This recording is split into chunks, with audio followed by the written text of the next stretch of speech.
Assalamualaikum warahmatullahi wabarakatuh. Eh, Bertemu dengan saya lagi.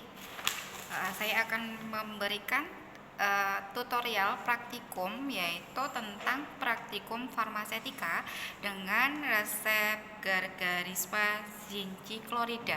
Nah, di resep itu di pertemuan ke-10 di situ menyebutkan bahwa untuk membuat resep Gargarisma di sini adalah tidak lain yaitu obat kumur. Kita membuat sediaan Gargarisma sebanyak 100 ml.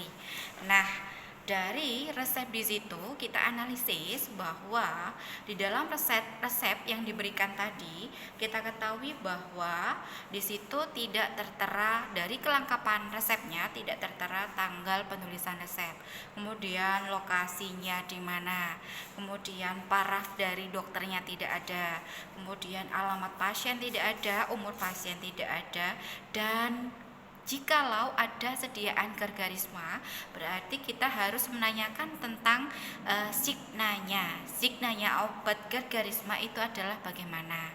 Nah, itu kita tanyakan dulu di pengawasnya. Jadi nanti mahasiswa meminta paraf itu ke dosen atau pengawas untuk meminta kelengkapan resepnya.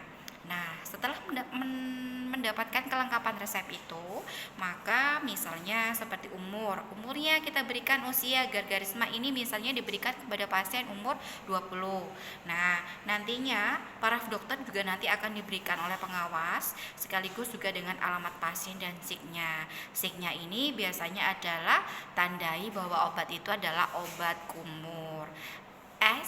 Obat kumur. Baru setelah itu kita akan mempersiapkan peracikan untuk Gargarisma itu sendiri. Nah, sebelum ke penimbangan bahan, maka kita akan menjelaskan tentang OTT yang ada di dalam resep tersebut.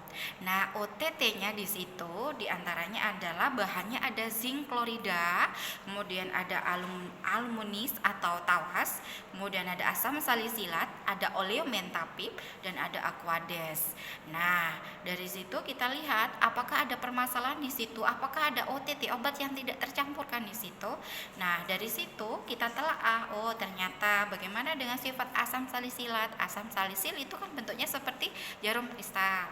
Kemudian ada zinc klorida dan aluminium serta oleomentapib. Bagaimana dengan kelarutan zinc klorida ke dalam pembawanya? Pembawanya di sini tidak lain adalah aquades. Bagaimana kelarutannya? Kita lihat di farmakope.